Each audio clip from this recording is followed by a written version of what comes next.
bien sûr. On se contente du minimum. Sinon, les quarts de finale, on en a assez.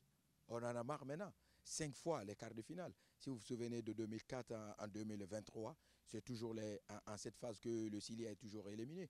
Donc moi, je pensais on pouvait accueillir les joueurs la nuit, pendant la nuit. Le matin, ils se régalent, faire le petit déjeuner avec le président.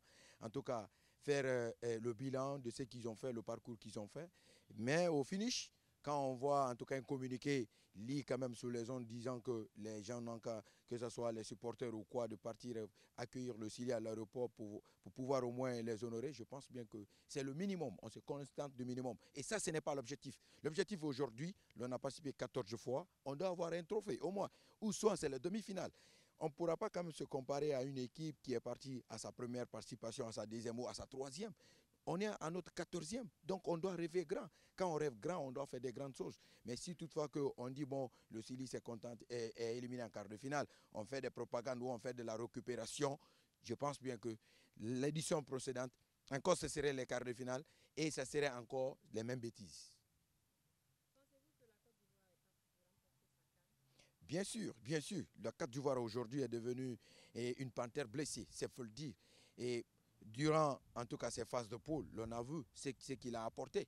Et même si il a, en tout cas, il a réussi quand même à se qualifier à la toute dernière minute, après 48 heures, l'on a vu. Mais aujourd'hui, changement de coach, la venue de Emers Faye, et il a été épaulé par Guy Demel, qui est un consultant sportif sur Canal+, dont on ne pourra pas me dire le contraire. Il a changé, il a apporté du sang neuf. L'on a vu, parce qu'on ne pourra pas mettre un certain Kosnou, qui est aujourd'hui réputé comme l'un des meilleurs défenseurs de la Bundesliga sur le banc, au profit d'un joueur qui ne joue pratiquement pas. Donc, l'on a vu, en tout cas, ce qu'a apporté le Français et l'Ivoirien dans les chemins du jeu de la Côte d'Ivoire et le profit qu'il a apporté. Et surtout, là où on doit craindre, éliminer le champion d'Afrique en titre qui n'est autre que le Sénégal, éliminer une équipe joueuse, une équipe très très talentueuse, une équipe qui a un fond de jeu vraiment, un bon contenu, qui n'est autre que les Aigles du Mali. Je pense bien que c'est favorable pour cette formation ivoirienne. Surtout, une formation qui est déterminée, engagée, qui ont une cohésion sociale, même s'il y a des cadres aussi qui se donnent à fond, tels que les Jean-Michel Seri, les Sékou Fofana, pourquoi pas, en tout cas les Franck Kessié, mais que cela ne tienne. On sait bien que la Côte d'Ivoire, avec l'investissement qu'ils ont fait, avec l'engagement qu'ils en ont, la détermination, le dynamisme qu'ils en ont, j'en suis sûr et certain, il faut craindre cette formation ivoirienne. Si toutefois que nous étions dans un pays où vraiment il y a de la rigueur, je pense bien que Kaba devrait rendre le tablier parce qu'il a dit juste avant la CAN que si toutefois qu'il n'arrive pas à faire le progrès, qu'il va rendre le tablier. Mais en sûr et certain, on l'a dit, vous l'avez posé la question au prime abord, si on se contente du minimum, oui. Donc avec ce minimum, contentons-nous de Kaba, parce qu'on nous dit que Kaba essaie de changer l'équipe. Il y a aussi des joueurs, des entraîneurs qui sont plus que Kaba. C'est quand on part à la recherche de ces entraîneurs qu'on peut voir ou on peut connaître réellement qui sont ces personnes.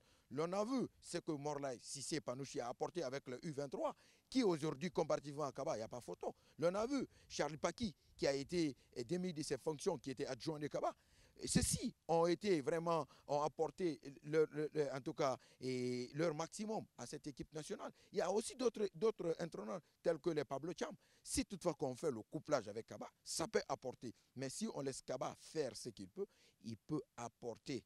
Mais dans la manigance, dans l'incohérence, dans le choix et surtout d'autres choses. Parce que moi, aujourd'hui, l'équipe nationale, si toutefois qu'on veut avoir une équipe nationale digne, compétitive, une meilleure équipe nationale, il faudrait qu'on arrive à avoir des joueurs qui sont ou qui jouent dans leur championnat respectif et surtout qui sont patriotes.